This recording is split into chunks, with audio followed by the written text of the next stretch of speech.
This King's Day. It might seem like a nuisance right now to the kids. They much rather be someplace else, but unfortunately, I believe you're learning some rich part of our history that I think it needs to be passed down from legacy to legacy because it's part of our heritage, and you wouldn't be where you are or where you're destined to be as you grow into your calling and your vocation and wherever your path, if you will, had it not been for the contributions, the sacrifices, and the attributions of people that was born there in that house right there, January 15th, 1929, and that being Martin Luther King. Let me just say something that might shock some of you guys. Was that his legal or birth name? What was his name? Michael.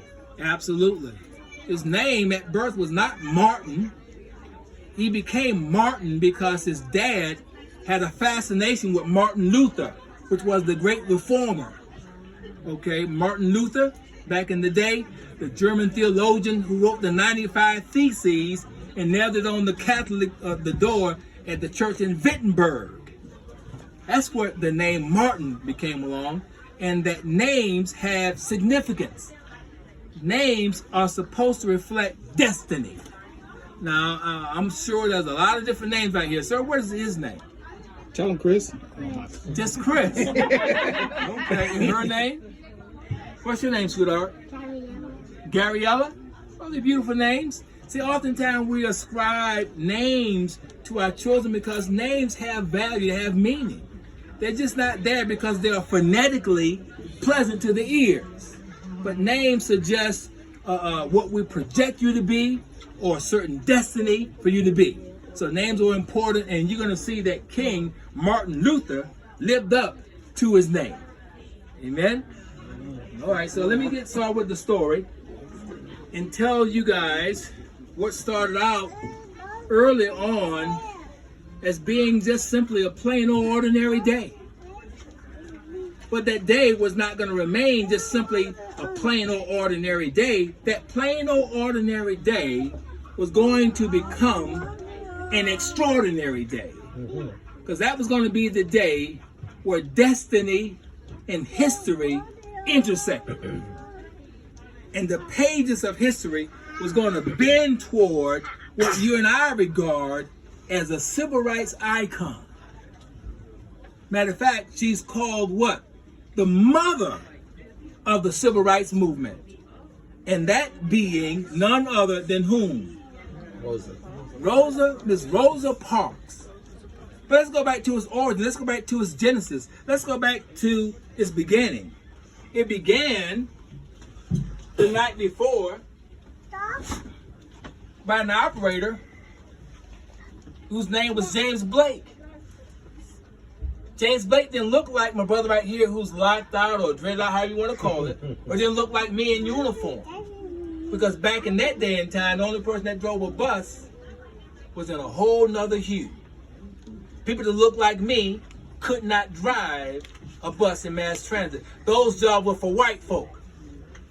We knew that, so we didn't even apply. James Blake had got ready like he always did. Went to the morning, brushed his teeth, washed his face, got him a shave, made himself a cup of coffee. Wife had already prepared his lunch right there in the bag. So he probably kissed her. So let him get ready to head out to work. Went on to dispatch. Now when you get to dispatch, there's two types of routes or operators. There's some who hate monotony, hate doing the same thing over and over and over again. So they want a new route every single day because that's new experiences, new transactions, new people to hold 9 yards. They like to stretch themselves. Me, I prefer sameness.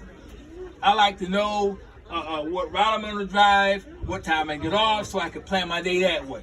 Anything I want to do, I already know. I want to decide to later the whole 9 yards. Well, Blake probably had an assigned route. Went to there and got the running board and started his route. I think the route he rode that day was the Cleveland Avenue. That route has now been changed in name after Rosa Parks. And that's very befitting that it is, right? Now let's talk about what happened when an operator pulls up to a stop and start picking up passengers. Well, it all began right here. When you came on this bus, the bus stopped. I boarded the bus. They didn't have tokens in Marta, Francis, Breeze, or wherever. You put your coin in this coinage right here. Okay? This right here, where you had transfers. If you got the bus at 7 o'clock, a transfer might have lasted 3 hours. So if you got on at 7, I had a transfer to end at 10, just in case you have to take another bus. Okay? So I put my coin in here, and at that particular point, all these seats on the bus, I moved down here to go find my seat, right? I'm asking a question. Yes. When I paid my coins, I moved down here to go get my seat. Is that correct? Yes. That is absolutely incorrect. The reason that is absolutely incorrect, and I said that with passion, is because we and those that look like me, you didn't dare walk your black frame, pardon me for being graphic, it's not too graphic for the children, but you didn't dare walk your black frame with your black feet and your colored face down this section right here because you were restricted from broaching this area. This right here, area right here, was for white only. So I didn't want to indignify or pollute that area by walking my black frame, my colored frame, my Negro frame in that direction. Well, how did I do it? Let me show you. You deposit your coin here. Deboarded this bus.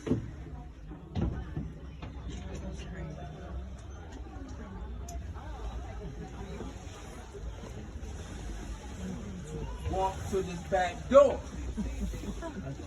Boarded this bus. And I found me a seat from here backwards because this was the apartheid section. This section right here was for Negroes. This section was for colored folk. So I got back there and I found me a seat. And I can sit there and ride the bus until there was a white man, a white woman with a child sitting in this white section where she's supposed to be and where I was restricted from being because of it was a law.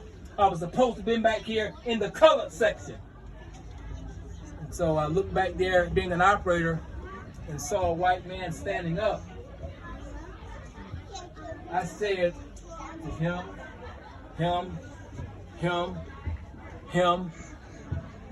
in the lots, what have you, and me, boy, don't you see that white man standing up? Get up and let that white man sit down. I paid at the front end the same amount that he paid right here for us on the back end. Unfortunately, in that time, I didn't have a name. My name was what? Boy.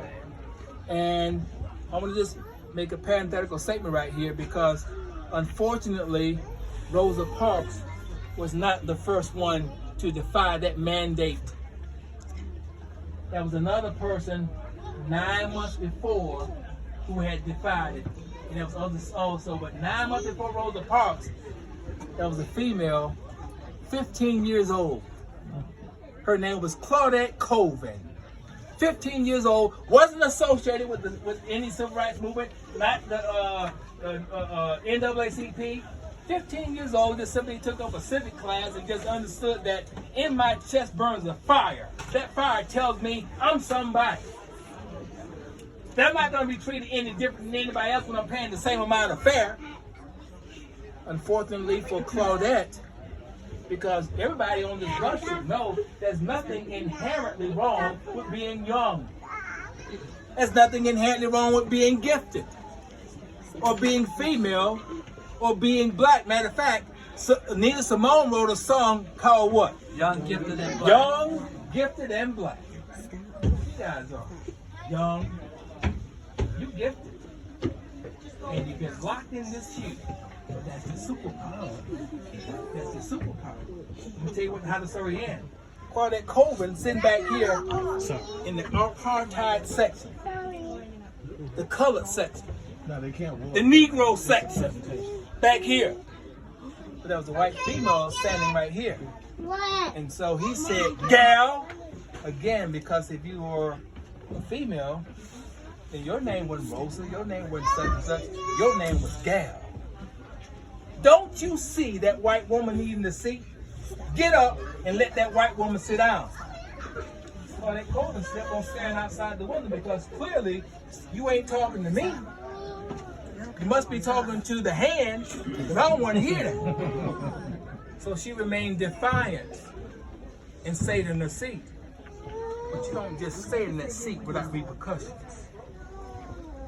What he was going to do is stop the bus and call for the police. When the police come, they don't say, Miss Such and Such, come on off that bus.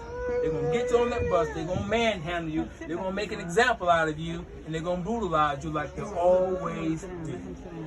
Male and female. They're going to take you down to that jail in Montgomery. They're going to fingerprint you. They're going to assign you a number. And they're going to put you in jail. You're going to be assigned a court case, and you're going to trial. And you're going to be convicted. Because you just violated a segregation law that you know you shouldn't have defied. That's what's going to happen.